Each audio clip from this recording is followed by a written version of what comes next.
al hablante. Solo graba ella. Cuando quieras, Fidel.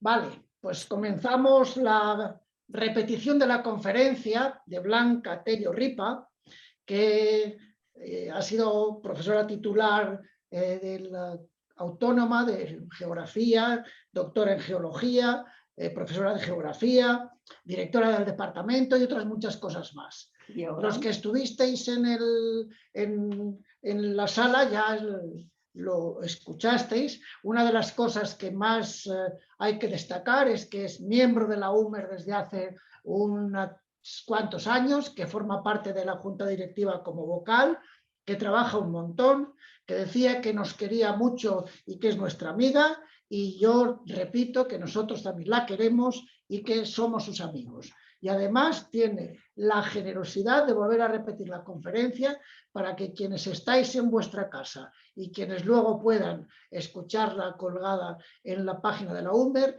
pues tengan la satisfacción de aprender unas cuantas cosas y además ver unas fotografías enormemente bellas. Gracias, Blanca. Desde aquí el aplauso, aunque sea con el cuerpo entero, y empezamos cuando tú quieras. Gracias, Fidel. Efectivamente, las cosas no salieron todo lo bien que queríamos el jueves pasado y a mí no me ha importado pues, poder repetirla. Seguramente no me saldrán las mismas palabras, pero sí las ideas principales. Cuando este verano me comentó Fidel si quería inaugurar o dar la charla inaugural de este curso, yo estaba en el Pirineo, en mi tierra, por lo cual no me costó nada mirar a mi alrededor y observar que tenía la materia prima para dar una charla sobre los paisajes de montaña.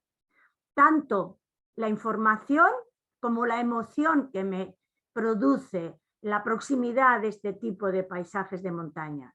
Así que pensé que era un buen tema para compartirlo con vosotros y me puse, como dicen los modernos, me puse al loro. Y aquí estamos. Claro que hablar de paisajes de montaña, lo primero que se nos ocurre es la necesidad de definir estos dos conceptos, que parece que es muy simple, pero sin embargo no es tan fácil como que parece. ¿Qué es un paisaje, por lo tanto? Pues según el CEP,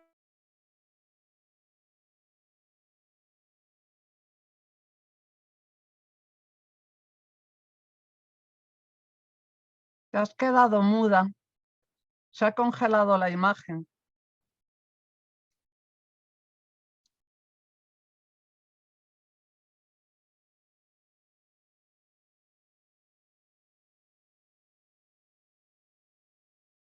o 3.405 metros.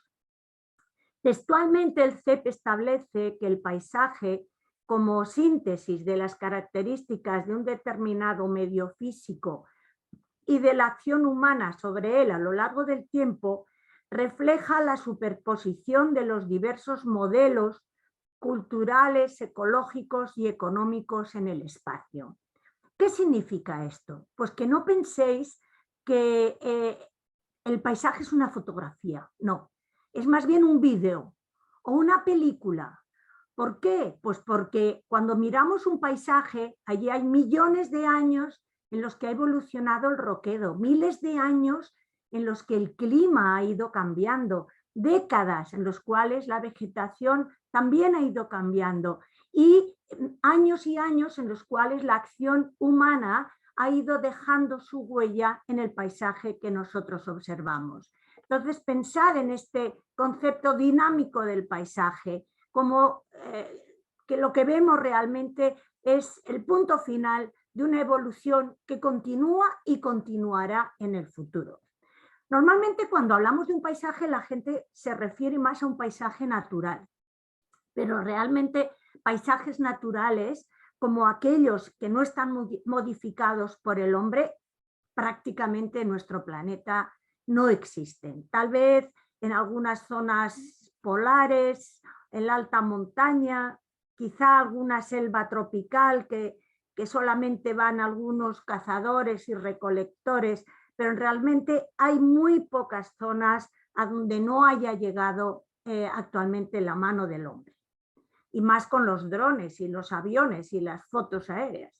El concepto de paisaje se utiliza de forma muy distinta en los distintos campos del saber, aunque los usos de este término siempre cuentan con que hay un sujeto observador, que somos nosotros, los que nos asomamos al paisaje, y un objeto observado que es el terreno en este caso. Pero la relación entre el observador y el observado nunca es la misma. Y eso lo sabéis si habéis pasado unas vacaciones en una playa, cada día el mar os parece distinto. No es lo mismo verlo por la mañana que por la tarde, verlo con sol que verlo con nubes. O sea, esa relación entre observador y observado nunca es lo mismo. El paisaje desde un punto de vista geográfico, que es mi campo profesional, es el objeto de estudio primordial de la geografía. En general, igual que hemos dicho, se entiende por paisaje cualquier área de la superficie terrestre que es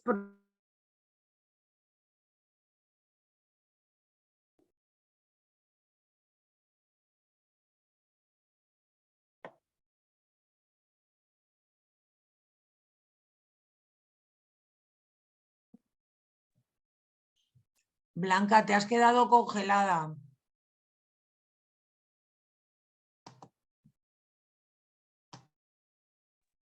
Por segunda vez.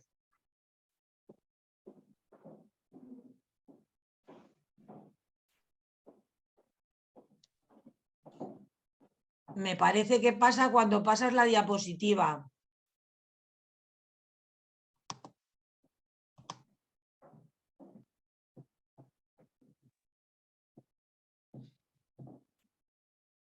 ¿Tenéis el teléfono por ahí? yo no sé si se me está oyendo porque de repente se había cortado. ¿Me oyes, Rosa? Sí, vale. Sí, sí te oigo, pero... Vale. Pero hace un momento se ha quedado cortado un ratito. Rosa, que se ha cortado. Sí, Rosa, se había Salvi. quedado cortado. Bueno, Sí. seguimos.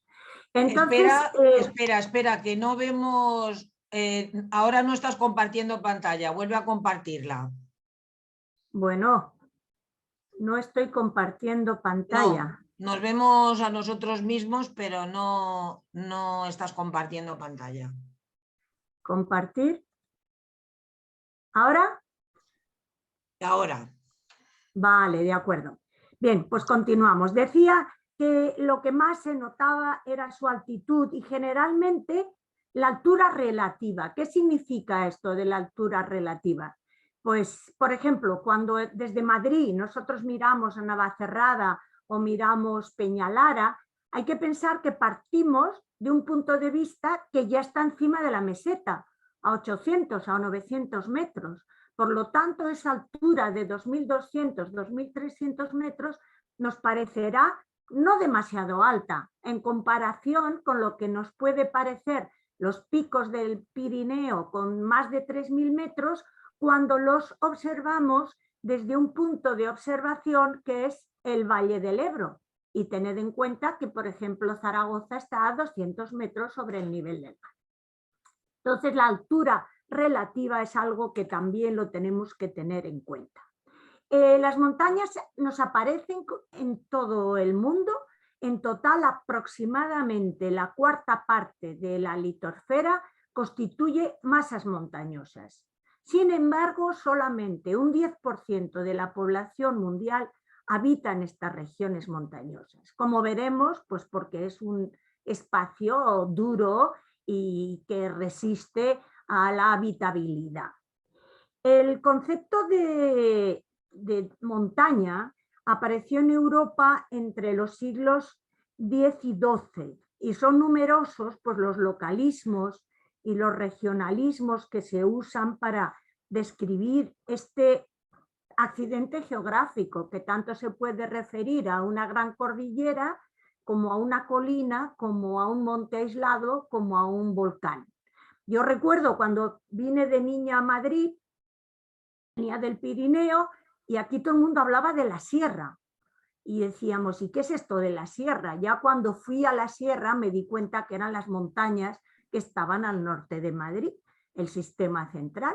Pero en el Pirineo nosotros nos referíamos a las montañas pues como el monte, la montaña o la cordillera de los Pirineos. Es decir, que los nombres que se utilizan son muy variados. Las montañas han sido y son un elemento sagrado central de muchas regiones y de muchas creencias. Para muchas de estas religiones y creencias, el aspecto más simbólico es la cumbre de la montaña, porque se identifica pues, como lo más cercano al cielo, en particular donde residen los dioses, los espíritus. Recordemos, por ejemplo, en el monte Olimpo, en la mitología griega, estaban allí, o en donde los santos y los profetas encontraron a Dios y se consagraron a su obra, o como Moisés en el monte Sinaí. Es decir, que la montaña siempre ha sido montaña sagrada, ha tenido algo de mito y de sagrado. Los volcanes también. Recuerdo yo el monte Etna en Italia, también se considera sagrado. Bien como hogar de los dioses, recordemos que el Etna era el hogar de Vulcano, el dios romano del fuego y de la fragua, o incluso pensaban que el cráter de los volcanes era como las puertas de entrada al inframundo. Yo quiero recordar que en un viaje que estaba con un proyecto de investigación, yo no sé si era Colombia o Nicaragua, que estando allí entró en erupción un volcán y tuvieron que evacuar a miles de personas. Y a mí me extrañó que en ese volcán, que ya cuando yo llegué estaba humeando, siguiera viviendo tanta gente en sus alrededores. Entonces me contaron que como tenían una idea sagrada de ese volcán, se acercaran para que el volcán les aportara fertilidad y suerte en la vida. Yo entonces sonreí, no dije nada, pero recordé que los suelos volcánicos siempre han sido muy fértiles. O sea que en vez de buscar la intercesión de los dioses, lo que ocurría sencillamente era que el volcán aportaba unos suelos y unas cenizas con mucha fertilidad. Antes de seguir con la charla, les voy a hacer una primera pregunta. Una primera pregunta si me dejan pasar, porque ahora esto no pasa. Bueno, igual tengo que, a ver, ahora no se mueve el PowerPoint. No, no está pasando. Ahora, Ya. ahora, ¿lo veis bien, no? ¿Se ve la diapositiva? Sí. Sí. Bien. La pregunta es ¿por qué preferimos un paisaje de montaña, la mayoría de los mortales, a un paisaje desértico? Si ahora hiciéramos una encuesta a un grupo de población, la mayor parte preferiría el paisaje de la derecha, que es un paisaje de montaña con nieve, colores azules, agua, algún elemento humano como son las vacas, frente a un paisaje ocre, duro, con tonos amarillentos y marrones, donde más se habla de muerte que de vida. Yo creo que tal vez sea la presencia de agua y de estos colores azules y verdes lo que hace que prefiramos los paisajes de montaña, los paisajes con agua, a los paisajes áridos. Pero en fin, eso lo dejo para que ustedes lo consideren. Los paisajes de montaña dependen de una serie de factores que hacen que no tenga nada que ver un paisaje de montaña tropical con un paisaje de montaña en Alaska. Los factores que influyen en los tipos de paisajes de montaña fundamentalmente son la latitud, la geología, el clima, la orientación, la vegetación y la influencia humana. Vamos a dar un repaso a todos estos elementos para ver de qué manera influyen. Lo primero que nos llama la atención es conocer el origen de las montañas. El origen de las montañas, como saben ustedes, están en el interior. O sea, orogénesis, la génesis de las montañas es un proceso fundamentalmente interno que se produce por la colisión de dos placas litosféricas. ¿Qué significa esto?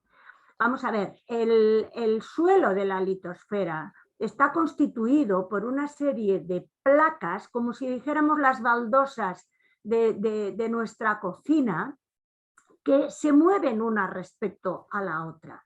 ¿Y qué es lo que ocurre cuando se aproximan dos de estas grandes placas? Por lo mismo que cuando nos están poniendo los albañiles un suelo y vemos que al aproximar dos baldosas, lo que ocurre es que la lechada de cemento que está por la parte de abajo emerge, aparece y sale al exterior por la zona de convergencia. Pues algo parecido ocurre con el origen de las montañas. Cuando dos placas convergen, hay una parte de ese magma que se va a ir hacia el interior, como generando una raíz montañosa, y hay otra parte que se repliega o se fractura y emerge y constituye las montañas que ahora vemos. Bien, posteriormente van a ser factores externos los que modelen la forma que nosotros vemos actualmente en las montañas. Tal vez con estos dibujos lo podamos entender mejor. En la parte de la izquierda estamos viendo lo que yo llamo las grandes morfoestructuras, que serían como el esqueleto de nuestras grandes montañas, o bien a través de plegamientos, la parte superior, o bien a través de fracturación, como es la parte inferior, donde se ve el corte geológico de la Sierra de Gredos, y en esta parte inferior lo que vemos es que en vez de pliegues, lo que tenemos son fracturas. Si ustedes recuerdan cuando fuimos al Valle de Lozoya, lo que allí veíamos era una zona, un valle amplísimo, totalmente plano, y decíamos, ¿cómo es posible que un río tan pequeño como el río Lozoya haya formado esta enorme planicie deprimida? Y es que no fue el río Lozoya, es que realmente el Valle de Lozoya es como una gran tecla de piano limitada por dos grandes fracturas que han hecho que toda esa zona se hundiera, y por eso tiene el fondo totalmente plano. Estaríamos ante una estructura fallada. Mientras que si vamos al Pirineo o a las Villuercas, lo que veremos son los estratos y las estructuras plegadas.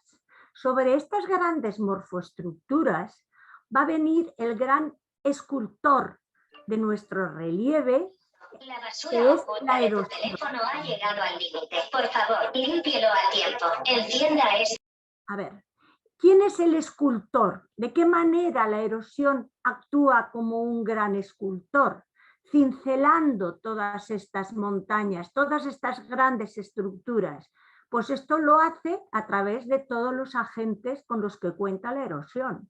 En este caso es un glaciar, otras veces será un río, un torrente, un barranco, el viento y la acción humana, por supuesto, también. Entonces, esto es lo que podríamos decir un poco sobre el origen de la montaña. Bien entendido que quiero resaltar un detalle, y es que las montañas no son algo estático, es decir, que de la misma manera que decíamos que los paisajes son algo dinámico que evoluciona con el tiempo, las montañas también se están levantando actualmente. De hecho, hace poco leía que han hecho una nueva valoración del Everest y por lo visto en las últimas décadas ha crecido 8 metros. ¿Y cómo es esto de que las montañas se estén levantando? Pues es algo parecido a cuando ustedes ven un gran barco navegar por el mar, y cuando el barco va muy cargado, observaremos que la línea de flotación está muy alta en el casco. El barco permanece muy hundido. Pero si el barco descarga todos sus contenedores y sigue navegando, observaremos que el barco se ha elevado. Pues lo mismo pasa con las montañas. A medida que la erosión va descargando de peso la parte superior de las montañas, es como si las montañas se sintieran liberadas de esa presión, se esponjaran y subieran. Simultáneamente, las cuencas de sedimentación, donde se van a depositar todo el producto de los procesos erosivos, se irá hundiendo. Y esto hace que, a pesar de los millones y millones de años de la Tierra, siempre hay montañas emergidas y zonas de cuencas sedimentarias hundidas. Y nunca se llega a arrasarse toda la Tierra en forma de una gran penillanura. Cambiamos de tema. Vamos a otro factor, que es el clima. Todos nosotros hemos visto que cuando subimos de excursión a una montaña, lo primero que hacemos es coger un jersey y un paraguas, porque tenemos más probabilidad de pasar frío y de que nos llueva en las zonas montañosas. ¿Por qué? Pues porque el clima de montaña es más frío y más húmedo que el del llano, puesto que la temperatura va descendiendo a un ritmo variado, aproximado, de unos 0,5, 0,6, 0,7 grados por cada 100 metros de desnivel. Y las lluvias van aumentando con la altura debido, pues, a ese efecto pantalla que constituye la montaña. Pero esto hay que explicarlo un poco más, porque lo que sí saben ustedes es que a una misma altura, cuando nosotros, por ejemplo, nos vamos hacia el norte y cogemos la carretera de Burgos y llegamos al túnel de Guadarrama con un sol maravilloso, un paisaje lleno de encinas, y atravesamos el túnel, es frecuente que al salir a San Rafael nos encontremos con niebla o con lluvia, y desde luego con mucho más fresco que el punto inicial cuando entrábamos en el túnel. Es decir, que dos puntos a la misma altura, simplemente porque hemos atravesado una montaña, sus características climáticas son totalmente diferentes. ¿Y esto por qué ocurre? Bien, en este sentido voy a intentar no utilizar demasiados términos físicos para explicarlo.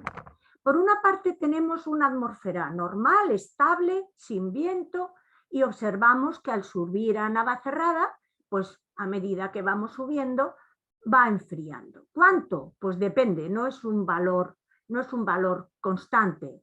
0,5, 0,6, 0,7 grados por cada 100 metros de desnivel. ¿Y esto a qué se debe? Esto se debe a una serie de leyes físicas, que son las leyes fundamentales de los gases, que nos dicen que la relación entre la presión, el volumen y la temperatura de los gases es una constante.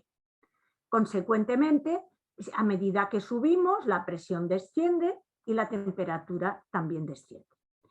Hay una excepción, y eso en Madrid lo conocemos muy bien, y es que hay días, por ejemplo en invierno, esos días de mucho frío, con situación anticiclónica, con mucha contaminación, cuyo reflejo sería esta foto que tenemos abajo a mano derecha, en la que esta contaminación y esta neblina de por las mañanas impide que cuando salga el sol se caliente esa masa de aire frío. El aire frío es más denso, pesa más que el aire caliente, entonces lógicamente se deposita en las zonas bajas, en concreto en el valle del Manzanares. Entonces, con esta neblina, el sol no puede calentar el aire frío y se queda todo el día, son esos días de Madrid medio con contaminación, medio con porquería, que hace mucho frío. Si subimos a Navacerrada, pues nos encontraremos un día soleado y con más calor que en Madrid. Este fenómeno es lo que se llama inversión térmica, pero ya lo digo, es una excepción dentro del comportamiento general de los gases. Otra cosa ocurre cuando hay viento. En las zonas montañosas es más frecuente, más fuerte y más turbulento que en las zonas de llano.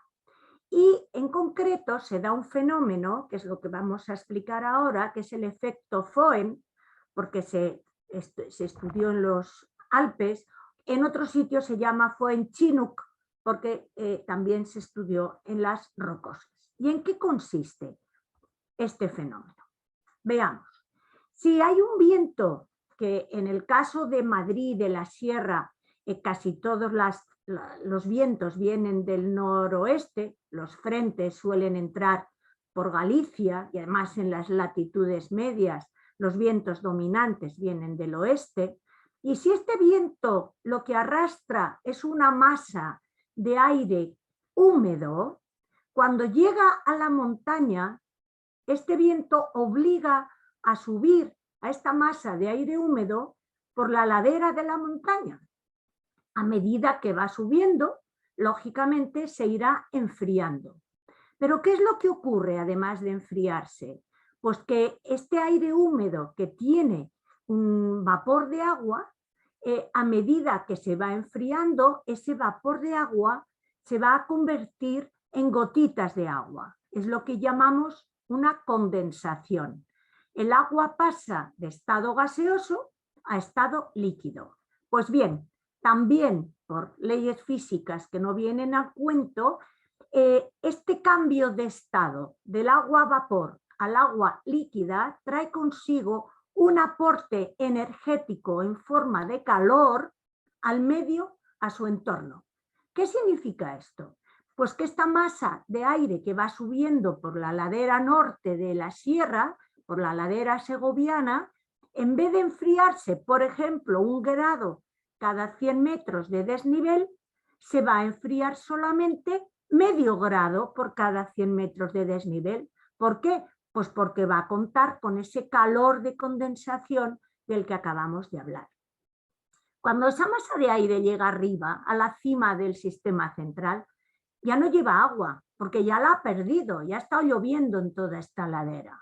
E inicia su descenso, pero como ya no tendrá ningún tipo de calor de condensación ni frío de evaporación, pues se irá calentando a razón de 1 grado cada 100 metros de descenso. Esto puede parecer muy confuso, pero el resultado lo vamos a ver en este gráfico. A nuestra izquierda tendríamos en la Sierra Norte, el norte de la sierra, mejor dicho, donde, por ejemplo, la masa de aire llega a 15 grados. Inicia su ascensión, el vapor de agua se condensa y va enfriándose, pues por ejemplo, medio grado cada 100 metros. Llega arriba y cuando empieza a bajar, que ya no tiene vapor de agua, esa masa de aire se irá calentando 1 grado por cada 100 metros de desnivel. ¿Qué es lo que va a ocurrir, por tanto? Pues que cuando llegue a la misma altura de la que había arrancado, salió con 16 grados y aquí va a llegar con 20 grados. Salió con mucha humedad y aquí va a llegar seco y cálido. Esto es lo que explica el que cuando vamos al túnel de Guadarrama entremos por aquí con calorcito y encinas y un sol de justicia, y cuando salgamos lo que encontremos sea niebla, lluvia y fresco. Esto va a condicionar lógicamente los paisajes vegetales y en general el paisaje de la vertiente norte y la vertiente sur de la sierra. ¿Qué ocurre con los seres vivos? Pues que en las montañas presentan, la ecología es muy difícil. Las condiciones de la vida vegetal y animal son muy difíciles en las zonas montañosas y van a exigir una adaptación muy desarrollada de todos los organismos, tanto vegetales como animales. Además, es lógico que con esas pendientes los suelos van a ser cada vez más delgados, más jóvenes y más pobres. De fauna vamos a hablar muy poco, pero de vegetación sí, porque realmente cuando nos asomamos a un paisaje, lo primero que vemos Es el volumen de ese paisaje, las montañas, lo que hemos explicado, y la vegetación. La vegetación de las montañas se dispone en pisos. Fue en el siglo XVIII cuando un botánico suizo, Haller, se dio cuenta, al estudiar la vegetación de su zona, de que en las zonas bajas había una vegetación completamente distinta a la que había en las partes altas.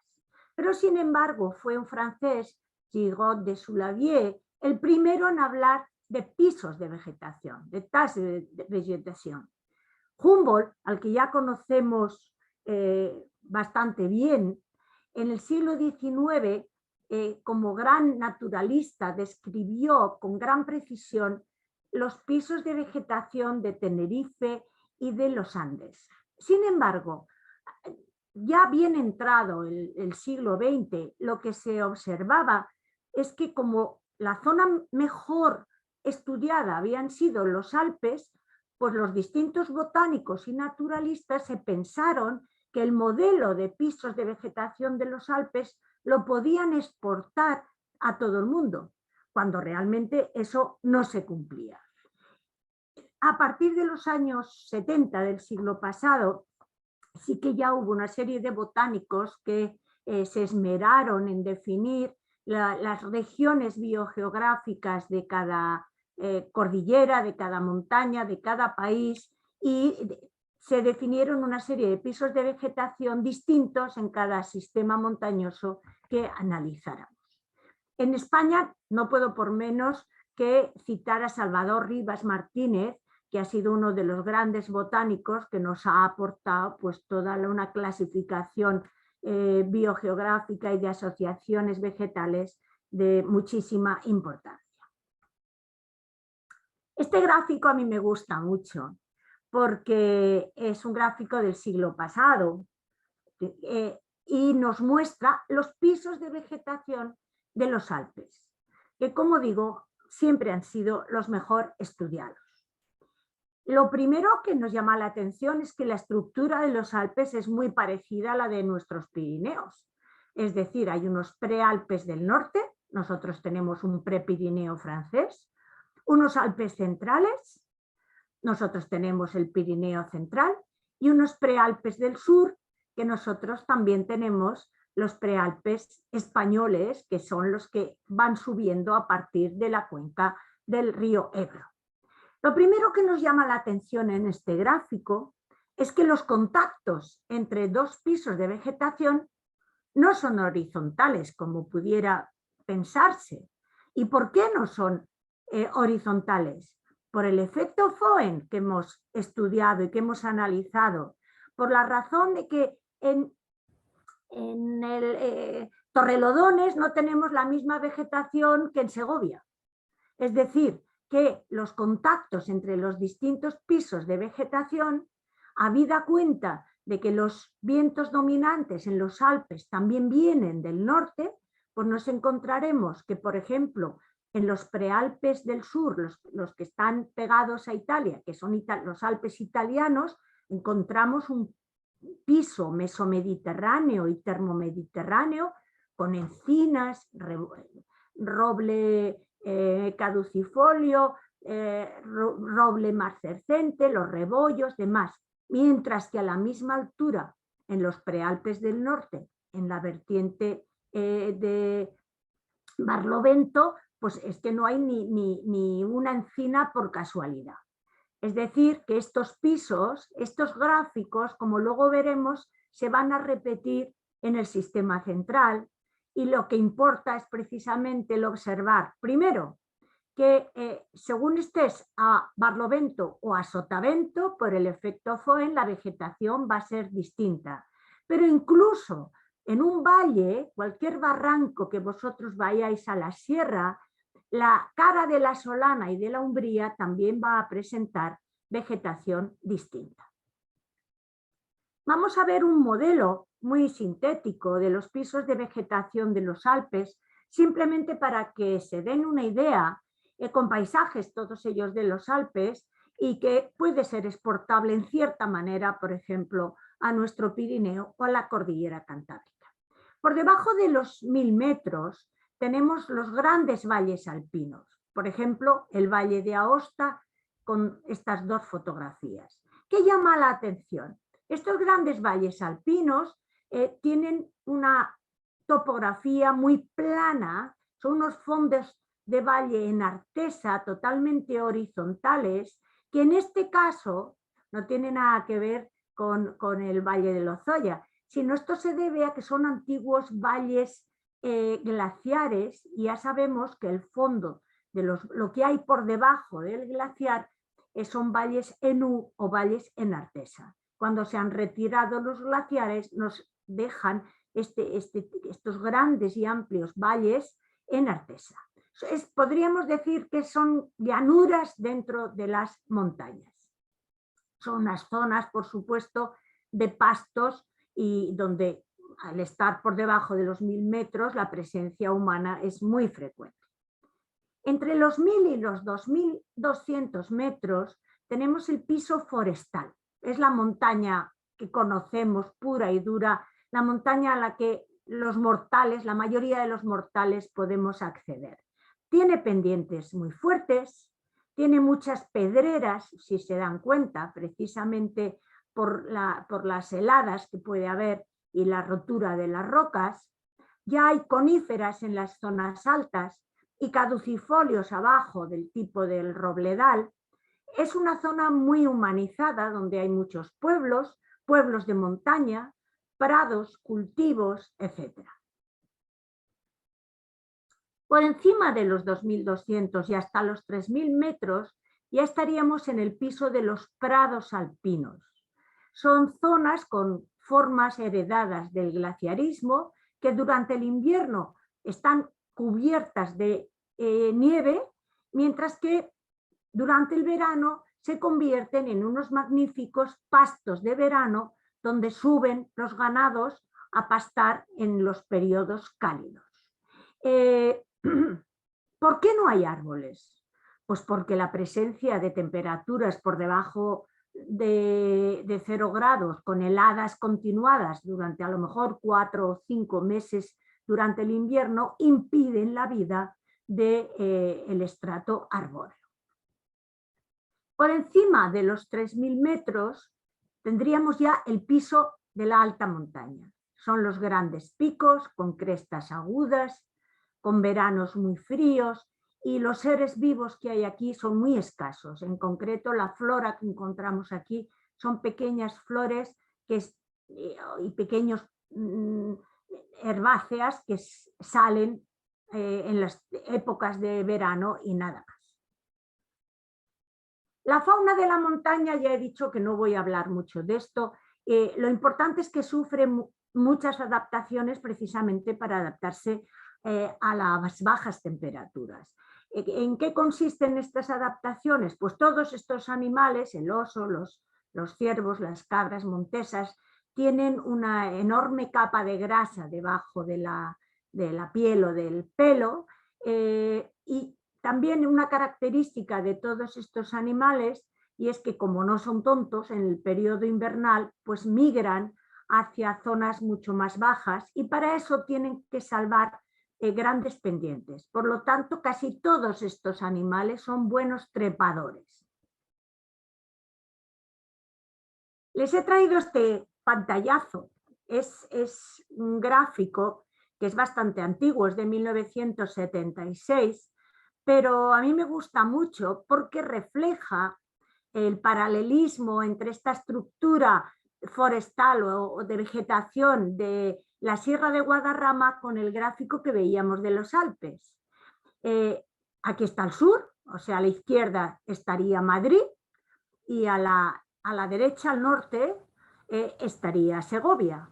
¿Qué es lo que vemos? Lo mismo que veíamos en los Alpes, que el contacto entre los distintos pisos de vegetación no es horizontal, está inclinado. ¿Qué es lo que ocurre? En el sur, que tendremos temperaturas mucho más cálidas y mucho más suaves y mayor sequedad, pues el bosque esclerófilo, el encinar, va a ocupar un espacio muy superior a lo que ocurre en la zona norte. Y así con todos los pisos. ¿Qué vegetación tenemos en la Sierra de Guadarrama? Les voy a dar unas, a ver cómo vamos de tiempo. Sí, vamos bien. Pues las principales formaciones en Guadarrama son las encinas abajo, y a medida que vamos subiendo, pues los melojares, los pinares de tipo albar, los matorrales con piornos, con enebros, y ya arriba de todo, pues pastizales más o menos xerófilos. Los encinares, como saben, la especie dominante es el Quercus ilex y se desarrollan fundamentalmente en el piedemonte de la sierra. Vamos, casi cerca de Madrid hay encinares, o sea que eso llegan hasta las zonas bajas. Con los encinares, uno de los arbustos que acompañan por lo general y son muy frecuentes a los encinares son los enebros, el Juniperus oxycedrus. Por encima del encinar están los melojares, que ese sí que es un nombre local para hablar del Quercus pyrenaica, que ocupa en la Sierra de Guadarrama una extensión importante en todas las laderas de las montañas, alcanzando un óptimo que nunca supera los 1500, 1600 metros. En los suelos húmedos, en este estrato, también es bastante frecuente encontrar bosquetes de fresnos, el Fraxinus angustifolia. Los pinares que encontramos en la Sierra de Guadarrama, con una mayor extensión en la zona norte y una menor extensión en la ladera sur, son pino albar, que es pino silvestre, y son los bosques que ocupan mayor extensión. También tenemos pues, retamas, helechos, acebos en algunos sitios. Recuerdo cuando fuimos a la excursión al Valle de Lozoya, recordarán que al bajar el puerto de Canencia paramos un momentito porque había una zona húmeda en la que había acebos y abedules, algo muy extraño en estas latitudes. Bueno, vamos a pasar. Antes de seguir, otra pregunta que les voy a hacer, porque hablar de paisajes de montaña exige hacerse preguntas sobre su sostenibilidad y sobre su futuro. ¿Estaciones de esquí sí o no? El año pasado vimos que la Comunidad de Madrid, sí, yo creo que fue la de Madrid o la de Castilla-León, ha prohibido que se vuelva a abrir la estación de Navacerrada. En este sentido, bueno, nos tendríamos que plantear lo que se hablaba el otro día en el Salón de Actos. ¿Es que Navacerrada a día de hoy, con lo poco que nieva, es viable? Otro asunto es hablar de las estaciones de esquí en zonas de alta montaña, tanto de los Pirineos como en los Alpes. Porque este deporte se ha convertido en los últimos 40, 50 años en un auténtico motor económico en las zonas donde se desarrolla, permitiendo crear empleo en zonas que anteriormente estaban amenazadas por el despoblamiento, con una desarticulación total del pequeño entramado empresarial que tenían. Además, el impulso de los deportes de invierno no se limita solo al deporte en sí, sino que van apareciendo proyectos pues, vinculados a la hostelería, a la construcción, a servicios personales, en fin. El esquí representa, como si dijéramos, una alternativa con potencial actual y de futuro para la diversificación de los ingresos turísticos de todas estas zonas de montaña. Se puede considerar, por tanto, que el esquí está cumpliendo una doble finalidad. Por una parte, ofrece un servicio de ocio pues, a los esquiadores, a los que lo practican, pero por otra parte está actuando como motor de desarrollo y medio de vida de amplias zonas. Yo cuando era pequeña recuerdo que todos estos pueblos donde ahora hay estaciones de esquí estaban y utilizando el lenguaje de la época. Las chicas se marchaban a Barcelona o a Zaragoza a servir, que es lo que decían, a trabajar en distintas familias, y los chicos, pues el mayor se quedaba con las fincas o con las huertas o con el ganado, y los demás se iban o al ejército o curas o se iban a trabajar a las fábricas a Zaragoza o a Barcelona. Esto ha cambiado muchísimo ahora. ¿Por qué? Pues porque la población se está fijando, porque tanto hombres como mujeres encuentran variadísimos puestos de trabajo en estas estaciones de esquí. Simplemente les voy a dar 4 datos que proceden de un informe de Ibercaja para las estaciones de esquí aragonesas. En el curso 2008-2009, 1.900.000 esquiadores acudieron a estas estaciones, lo que supuso unos ingresos de 120 millones de euros en pernoctaciones, 109 millones de las no pernoctaciones y alrededor de 7.000 contratos de trabajo temporal, de noviembre a abril. Pero esto es curioso porque encaja muy bien con la actividad agrícola y ganadera de la zona. Ustedes saben que en las zonas de alta montaña, durante el invierno, tanto la agricultura como la ganadería están muy frenados. El ganado se estabula en los pueblos y la agricultura está totalmente frenada por la presencia de la nieve. Por lo tanto, es compatible perfectamente el que la gente de los pueblos que durante el verano son agricultores o ganaderos, durante el invierno trabajen en los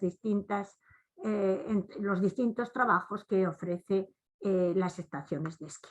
Otra pregunta que les voy a hacer es respecto a lo que creen que va a ocurrir con las zonas de montaña como consecuencia del impacto del cambio climático. Si alguien está interesado, les recomiendo un trabajo muy bueno que se llama El cambio climático global y sus repercusiones sobre la alta montaña. El autor es un investigador, Juan Pablo Martínez Rico, del Instituto Pirenaico de Ecología, que es un instituto del Consejo Superior de Investigaciones Científicas, que lo publicó en 2003, pero todo el equipo ha seguido trabajando sobre esto. Han seguido trabajando porque las montañas, y en concreto las montañas del Pirineo, son actualmente uno de los mejores observatorios del cambio climático. Hay numerosas estaciones de seguimiento y de control del cambio climático, y entre los numerosos cambios observados solamente he sacado 4 o 5 para que se den idea de lo que está ocurriendo en nuestras montañas. En primer lugar, la disminución de la cubierta de nieve. El aumento de las temperaturas, y yo creo que nadie duda del calentamiento global, hace que las nevadas sean menos frecuentes y que el espesor de la nieve sea menor y que dure menos. En segundo lugar, no se sabe bien cuál va a ser la repercusión de la retirada de los glaciares sobre el crecimiento o la pérdida de la cubierta vegetal, porque es cierto que habrá zonas que se van a ver desprovistas de nieve, donde se podrá desarrollar un estrato vegetal más importante que el actual. Lo que sí que se sabe es que la vegetación de alta montaña va a cambiar con el cambio climático. En tercer lugar, la retirada de los glaciares. A propósito de esto, he traído estas fotografías y me he centrado en el glaciar del Mont Blanc,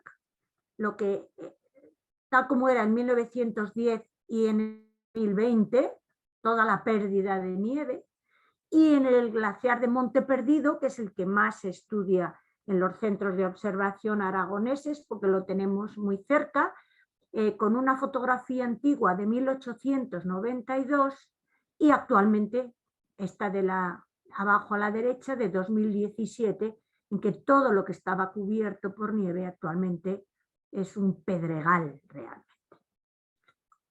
En cuarto lugar, las frecuentes catástrofes naturales y situaciones extremas que trae consigo el cambio climático. Lo estamos viendo actualmente, la ola de calor que ha habido este verano, la Filomena con todas esas grandes nevadas, los huracanes que están llegando a la península ibérica y a Canarias en concreto está llegando hoy mismo un huracán tremendo, pero están llegando grandes tormentas procedentes del Atlántico Medio que antes no llegaban aquí y que tienen unos efectos catastróficos. En concreto, la fusión de los glaciares lo que también está produciendo es que hemos observado en el Pirineo que hay varios lagos glaciares que se están desbordando por la cantidad de agua de fusión que se aportan, sobre todo en periodo de deshielo, pues estos restos de glaciares, porque no podemos ya ni llamarlos glaciares.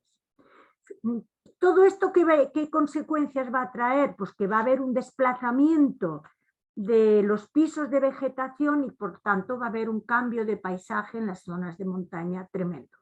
Cada piso de vegetación pues pasará a ocupar el piso inmediatamente superior por el cambio de las temperaturas.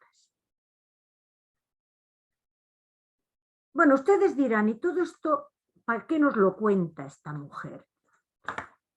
¿Para qué nos cuenta todo esto esta mujer?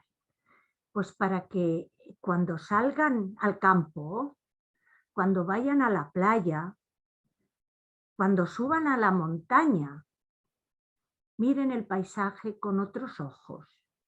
Aprendan a descubrir que detrás de esos árboles, de esas rocas, de esos pájaros, hay una naturaleza dinámica.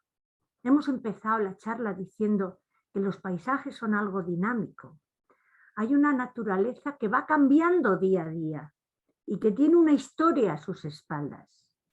Si esto se cumple, habremos aprendido a leer el paisaje. Cuando nos asomamos a un paisaje decíamos que había dos elementos, el observador y el elemento observado, y que nunca repiten esa relación. Es el individuo que mira y el paisaje que espera ser mirado. Esa relación nos debe de aportar información, pero también emoción. Vamos ahora a ver una serie de paisajes de montaña españoles para que nos demos cuenta de la heterogeneidad y de la variedad que reside en nuestro territorio. Empezaremos por Aigüestortes y el lago San Mauricio, que está en la zona central de los Pirineos, en el Parque Nacional, es un Parque Nacional de Aigüestortes y lago San Mauricio, con unas montañas a su alrededor de más de 3.000 metros de altura. Una de las estampas más espectaculares es precisamente en el lago San Mauricio, que no es en el que se reflejan las montañas sobre sus aguas. Esta fotografía corresponde al lago Stanilong en el circo de Colomers, que es un circo glaciar preciosísimo. Y además lo bueno que tienen, hay que reconocer que esto lo han hecho muy bien los catalanes, es que han adaptado los accesos a estos paisajes tan maravillosos con rampas para que las personas con movilidad reducida también puedan disfrutar de esta belleza.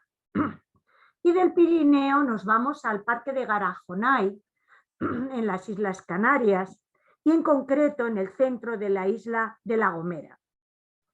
Este paraje selvático acoge una multitud de especies endémicas. El bosque del Parque Nacional de Garajonay está dominado por la laurisilva canaria. Laurisilva le recordará el nombre a los laureles, porque hay muchísimas especies de lauráceas. Y es un bosque, si antes les decía que los paisajes vegetales y los paisajes naturales en general van evolucionando con el tiempo, pues este es un bosque fósil, está exactamente igual que hace 60 millones de años. La laurisilva no ha evolucionado, de ahí su enorme valor ecológico y ambiental. La Gomera cuenta con unas 5.000 hectáreas de lo que ellos llaman el Monte Verde, que supone aproximadamente la tercera parte de todos los bosques de laurisilva que existen en Canarias. Otra vez volvemos a mi tierra y nos encontramos en el corazón del Parque Nacional de Ordesa, que fue el segundo creado en España en 1918, con una extensión superior a 15.000 hectáreas. Antes era más pequeño, luego ya le han anexionado toda la zona de Monte Perdido, Añisclo, etcétera, y está declarado como patrimonio mundial. Esta fotografía lo que nos indica es que hay tal variedad de altitud de las zonas de valle a las zonas más altas que podemos ver todos los pisos de vegetación de los que hablábamos. Desde los picachos más altos, donde podemos ver la cabra hispánica y todos los animales que trepan por esos riscos sin apenas vegetación, hasta las zonas de prado en la profundidad de todos estos valles. Los animales allí, las marmotas, conviven con águilas, con gamuzas, y podemos ver, por tanto, desde valles de pastos a todo tipo de bosques. No vayan en verano porque en agosto es imposible acudir porque la cantidad de gente que va. Y nos quedamos otra vez en el norte, en este caso en los lagos de Covadonga, donde a más de 1000 metros de altura, en plenos picos de Europa, podemos encontrar los lagos Enol, Ercina, este es el lago Ercina, y el Bricial, un lago que solo tiene agua durante el deshielo. Son los llamados lagos de Covadonga. Nos dan una atmósfera, el otro día me decían, parece un paisaje de chocolate Milka, pues sí, pero es un paisaje suave, tranquilo, reposado, al que se accede por una carretera endiablada con miles de curvas que sube desde el santuario de Covadonga. Conviene aprovechar la visita para aprovechar todas las rutas de senderismo, hay muchísimas que además no requieren una preparación física especial, y ver todo esto desde el Mirador de la Reina. La mayoría de los socios de la UMER podemos recorrer todo esto sin ningún problema. Desde ahí nos vamos a un paisaje muy distinto, que es el Torcal de Antequera. Cuando buena parte de Europa estaba bajo el agua hace, yo qué sé, 200 millones de años, los sedimentos del fondo marino se fueron amontonando capa sobre capa hasta que el movimiento de las placas tectónicas hizo emerger el continente y con él buena parte de los fósiles que hoy se pueden ver en el Torcal de Antequera. Es un paisaje kárstico, es decir, las rocas son rocas calcáreas, son rocas calizas, con muchas fisuras, cuevas, y creando unas formas rocosas que parecen, yo qué sé, las capas de un hojaldre, parece que el hombre las hubiera puesto en esta disposición horizontal tan perfecta. Las médulas de León es el paisaje realizado por el hombre, las montañas excavadas por el hombre más emblemáticas de España. Este lugar de León ya era hermoso antes de que el hombre interviniera, pero el hombre con su acción minera acabó por convertirlo en único. Como la mayoría de ustedes saben, fueron los romanos los que horadaron estas colinas en busca de oro y crearon la mayor mina a cielo abierto del imperio. Lo que queda hoy en las médulas pues son estos montículos de arena roja que contrastan con un bosque que ya ha ido creciendo en las zonas intermedias. También hay muchos senderos, se puede pasear y además se puede observar cómo utilizaban los elementos, cómo utilizaban el agua los romanos. Se puede entrar a alguna de las colinas agujereadas y hay un mirador que se llama el Mirador de Orellán, desde el que se ve esto con una perspectiva fantástica. Esto es patrimonio, las médulas son patrimonio mundial desde 1977. Otra vez nos vamos al Teide, a Tenerife, donde la lava surgió de la tierra donde forma la montaña más alta de España, que además es un volcán, el Teide.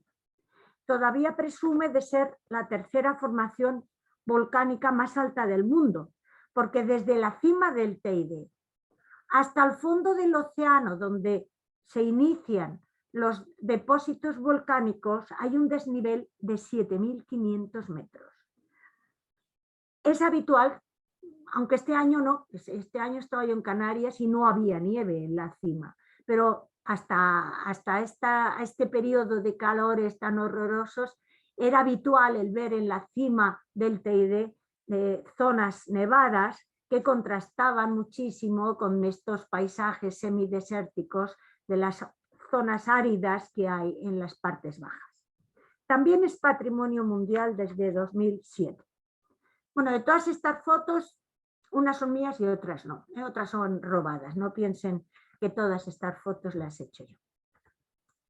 El Naranjo de Bulnes es el pico del Urriellu, es una montaña de los picos de Europa que tampoco es de las más altas, tiene algo más de 2.500 metros, pero sí que sus paredes verticales hacen las delicias de los grandes escaladores. El primero que lo subió fue el marqués de Villaviciosa, Pedro Pidal, acompañado por el Cainejo, que se llamaba así a Gregorio Pérez porque era del pueblo de Caín, que está allí pegado. Y esto ocurrió en 1904.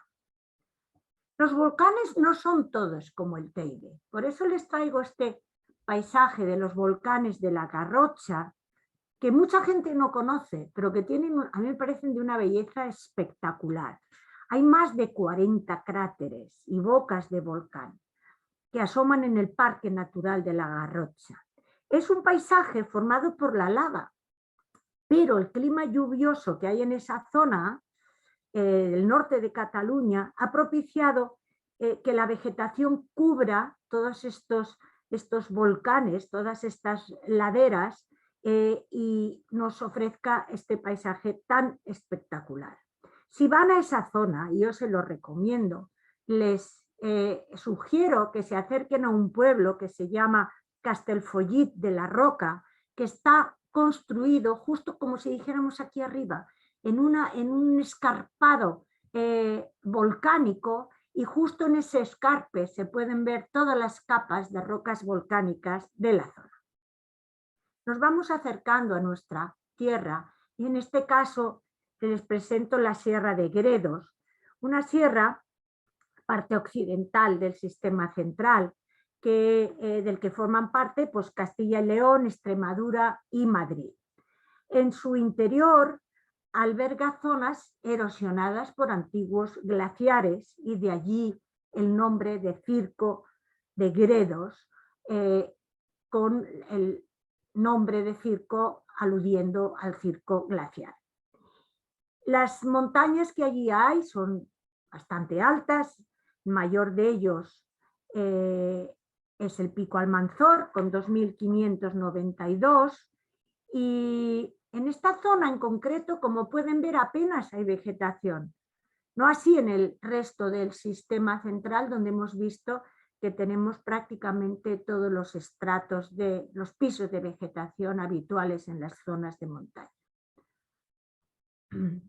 Volvemos al Pirineo, y más que en el Pirineo, en el Prepirineo, nos encontramos con unas montañas muy peculiares que se llaman los Mayos de Riglos. En Aragón, Mayo es una montaña de estas, como un puro, con paredes totalmente verticales y normalmente constituidas por conglomerados rojizos. Ramón y Cajal, que estuvo por aquí, don Santiago Ramón y Cajal, que como aragonés frecuentó estas zonas, decía: entre otros accidentes del panorama, quedaron profundamente grabados en mi retina los gigantes mayos de Riglos, semejantes a columnatas de un palacio de titanes. Bien, las paredes son de más de 300 metros de altura y a sus pies está el pequeño pueblo de Riglos, que es este pequeñito, y por aquí circula el río Gallego, afluente del Ebro. Hay un centro de interpretación de aves muy bonitos, porque aquí hay muchísimos, yo qué sé, águilas, alimoches, milanos reales, buitres, etc. Les recomiendo. Otro paisaje verde. En Navarra tenemos la selva de Irati, donde las hayas y los abetos han fecundado este bosque, convirtiéndose en uno de los más preciados de estas especies de Europa. Viene gente de todas partes para ver los hayedos de la selva de Irati, sobre todo en otoño, donde el colorido de este bosque es algo que nos deja estupefactos. Hay unos senderos muy bien señalizados y tanto a pie como en bicicleta pues podemos entrar prácticamente por toda la selva. Como punto final a estos paisajes, nos centramos en la Pedriza, dentro del Parque Nacional. La Pedriza es nuestra montaña, por así decirlo, la montaña de Madrid. En el Parque Nacional de la Sierra de Guadarrama, con una composición granítica fundamentalmente, con unos bloques de granito que acogen una población en algunas zonas de fauna como la que se muestra en esta fotografía. También acudimos a la Pedriza pues porque por ahí cerca pasa el río Manzanares y ahí tenemos las grandes playas de Madrid y podemos darnos un chapuzón en la Charca Verde o en algún otro sitio parecido. En el año 1818, el pintor del romanticismo alemán Caspar David Friedrich realizó su obra El caminante frente a un mar de nubes. Es el cuadro que les he puesto a la izquierda de esta diapositiva. Esta obra refleja el espíritu de la época. Estamos en el siglo XIX, donde los grandes viajeros, el deseo de conocer, viajar, experimentar y vivir en grande. Si te gusta, si os gusta, pensar mientras miras al horizonte, imaginar las formas de las nubes y quieres llegar a esa montaña lejana, ¿por qué no llegar hasta allí? Saber qué hay al otro lado. Podemos ser como el personaje de este cuadro, unos caminantes sobre nuestro propio mar de nubes, llenando los horizontes de formas nuevas y maravillosas. Después de todo, el mundo es lo que hacemos de él. Yo, para imitar esta obra de arte, les he puesto a la derecha a uno de mis alumnos subido a unos bloques de granitos precisamente en la Sierra de Madrid. No es lo mismo, pero simplemente para simbolizar que, aunque estemos en el siglo XXI, podemos soñar como lo hacía Caspar David Friedrich. A modo de conclusión, y antes que me pregunten de dónde es esta diapositiva, ya les digo que es una diapositiva de Jaca, mi ciudad, con la ciudadela al fondo y los glacis en primer término, algo que pudimos pasear este verano con Rosa. Deseo aquí transmitir unas, ¿cómo diría yo?, unas breves incitaciones paisajísticas a través de lo escrito por algunos viajeros. Para el Guadarrama, para algo lo próximo, lo más inmediato, quiero recoger un texto de Giner de los Ríos, de quien ya hablamos cuando les decía que fue quien aproximó el Guadarrama a los colegios madrileños. Un texto publicado en 1886 en un artículo que se llama Paisaje y que dice: el goce que sentimos al hallarnos en medio del campo, al aire libre, verdaderamente libre, se advierte no solo en la vista, sino en todos los sentidos, en un estado perceptivo global y en un momento de representaciones libres que extiende nuestro goce más allá del horizonte del sentido, incluso produciendo a los observadores sobrecogidos de emoción una intensa sensación de recogimiento. George Sand, que también fue al Pirineo en 1825, recordaba esa visita a los picos pirenaicos como un sueño o un ideal de haber vivido en las montañas sublimes con largos momentos de recogimiento y contemplación, de escucha de la naturaleza y con posesión plena de sí misma. En el Tíbet, en el Himalaya, muchos han contado la emoción que han sentido al andar por sus picos.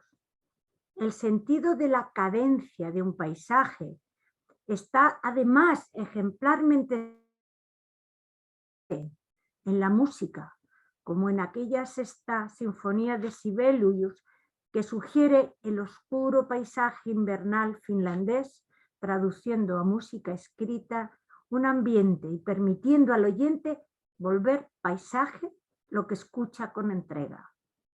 ¿Y qué decir de la Sinfonía Alpina de Richard Strauss o de las 4 estaciones de Vivaldi que, inspiradas en 4 sonetos, describen el calor y el frío, la nieve y el sol de los paisajes naturales a lo largo del año?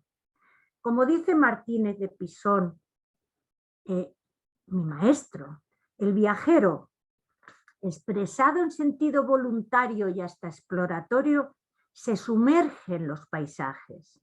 El paisaje es su medio y su objetivo, primero por lo que ve, pero sobre todo porque lo atraviesa acomodándose a sus rugosidades, al aceptarlo como tal y al adecuarse a sus condiciones. De este modo, su travesía es el sentido mismo del viaje.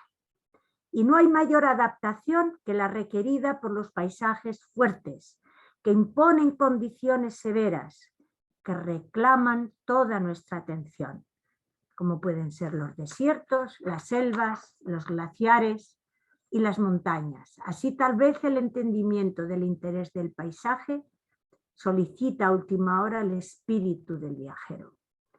Todo paisaje tiene y cuenta una historia. Millones de años de las rocas. Así empezábamos la charla. Milenios de clima, siglos de arboledas, campos y ciudades. Quien mira un paisaje y sabe su idioma, lee un pasado acumulado de fuerzas geológicas, de cambios climáticos, de pasos de estepas y bosques, ríos o lagos, cazadores, ganaderos, agricultores, ejércitos devastadores, reconstrucciones pacientes, quemas de bosques, jardines, economías y sociedades que se fueron o que persisten o que llegan. En la medida que el paisaje es un hecho cultural, necesitará una aproximación cultural. En la medida que es una circunstancia vital, requerirá su vivencia. Es decir, la comprensión del paisaje es un ejercicio intelectual completo, donde además del indispensable rigor y la necesaria inteligencia son particularmente apropiadas la sensibilidad y la experiencia directa, saber dialogar con el entorno. Muchas gracias.